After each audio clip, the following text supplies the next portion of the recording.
Hi friends, ఈరోజైతే మనం చాలా త్వరగా అంటే క్విక్గా చేసుకునే గులాబ్ జామ్ రెసిపీ చూద్దామన్నమాట. ఫస్ట్ అయితే ఒక బౌల్లో చక్కెర పానకం కోసం వాటర్ అండ్ పానకం తీసుకోవాలి. తర్వాత ఆ పానకం మసలేలోపు మనమైతే పిండిని గులాబ్ జామున్ ప్యాకెట్ పిండి ఉంటుంది కదా అండి, ఆ ప్యాకెట్ పిండిని తీసుకోవాలి. నేనైతే ఆశీర్వాద్ గులాబ్ జామున్ ప్యాకెట్ పిండి తీసుకున్నాను. అండ్ అది పాలు పోసి కొన్ని పాలు పోసి అండ్ వాటర్ వేసి స్మూత్గా పిసుక్కోవాలన్నమాట. నేనేమో గులాబ్ జామ్ చేస్తుంటే మా శ్రీయాంష్ గారు చూడండి నన్ను వీడియో తీస్తున్నాడు. తర్వాత అది పిండి పిసికిన తర్వాత దాంట్లో కొంచెం నెయ్యి వేసుకోవాలి.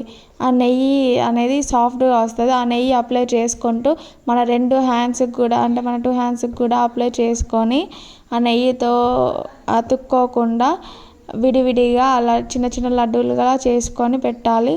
ఆ చిన్న చిన్న లడ్డూలను తీసుకెళ్ళి నూనెలో వేయించాలి బ్రౌన్ కలర్ వచ్చేంత వరకు. అన్నీ ఒకేసారి వేయొద్దు, అతుక్కోకుండా ఉండడానికి సపరేట్గా ఒక్కొక్కటిగా వేయాలి. అలా అని ఒక్కొక్కటిగా కాల్చొద్దు, ఒక 10-15 అలా కాలవచ్చు. ఇలా బ్రౌన్ కలర్ వేసిన తర్వాత చక్కెర పానకం అయితే మసిలింది. దాంట్లోకి నేనైతే జీడిపప్పులను వేసుకున్నాను. ఆ జీడిపప్పులు నేతిలో వేయించి వేసుకున్నాను. చక్కెర పానకం గోరువెచ్చగా అయిన తర్వాత ఈ బ్రౌన్ కలర్ బాల్స్ని అందులో వేసుకోవాలి. ఆ బ్రౌన్ కలర్ బాల్స్ కాసేపు అంటే ఒక 1/2 అవర్ అలాగే ఉంచాలన్నమాట.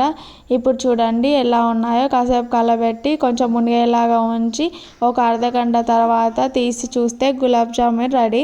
గులాబ్ జామ్తో పాటు ఆ జీడిపప్పు కూడా తింటుంటే సూపర్ ఉంటుంది.